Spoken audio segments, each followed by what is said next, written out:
It is with profound sadness that Mrs. LeBlanc and I learned of the passing of Her Majesty Queen Elizabeth II, Queen of Canada. C'est avec une profonde tristesse que Madame LeBlanc et moi avons appris le décès de Sa Majesté la Reine Elisabeth II, Reine du Canada.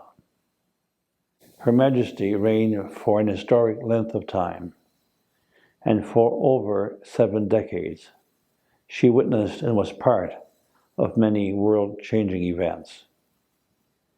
As the longest reigning monarch in our history, the Queen dedicated her whole life in service to her realms and to the Commonwealth.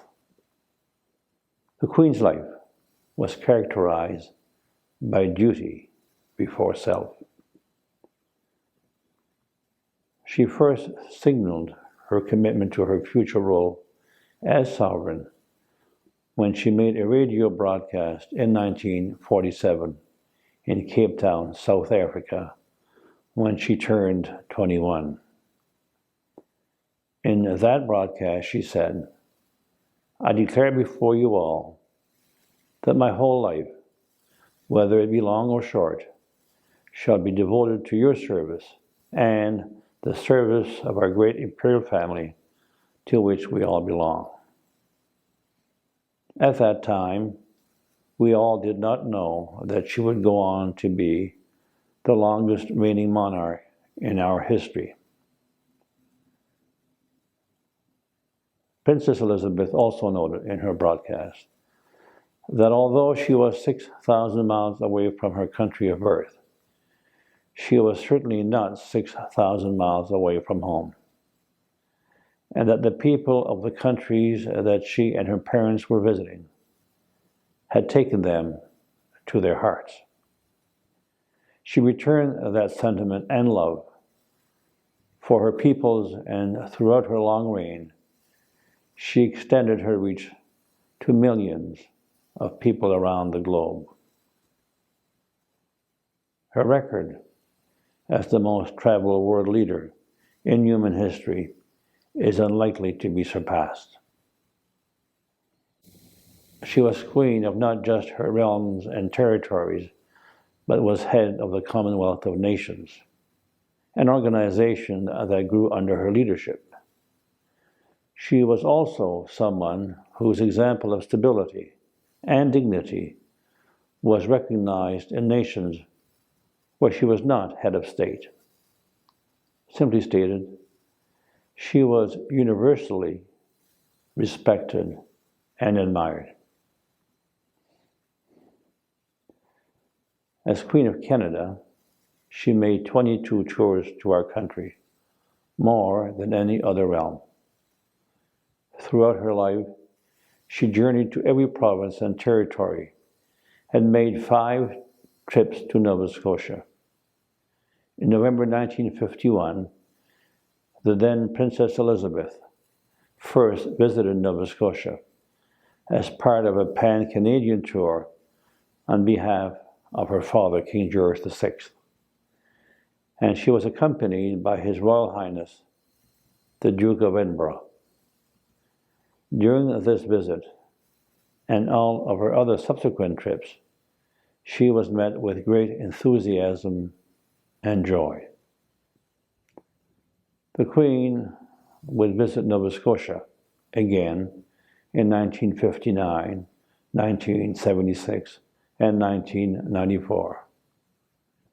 Her last trip to Nova Scotia was in June 2010 as part of the commemorations to mark the centenary of the Royal Canadian Navy, where she embarked on HMCS St. John's for the International Fleet Review that was assembled in Bedford Basin. My wife Patsy and I have our own happy recollections of meeting the Queen when in October 2017 we had a private audience with Her Majesty after I was installed as Lieutenant Governor. I remember that she greatly admired and appreciated the Nova Scotia gifts that we presented to her. We were both touched by the Queen's great warmth and kindness and her sage advice. Although there are many aspects of the Queen's long reign that I could highlight, I believe that her messages in April, May, and June of 2020 were particularly comforting and encouraging during a period of disruption in our lives due to the pandemic and the tragic mass shootings in Nova Scotia. The Queen offered us her heartfelt sympathy and hope that we would all come through this upheaval and sadness. Her messages were inspiring. Souvenons-nous de Sa Majesté la Reine Élisabeth II, Reine du Canada, pour sa remarquable vie de service, de devoir et d'engagement. Au nom de tous les néo-écossais, j'ai écrit à Sa Majesté le Roi pour lui transmettre, ainsi qu'à tous les membres de la famille royale, nos plus sincères condoléances. Let us remember Her Majesty Queen Elizabeth II, Queen of Canada, for her remarkable life of service, duty, and commitment. On behalf of all Nova Scotians, I have written to His Majesty the King to convey our deepest sympathy to him and all members of the royal family.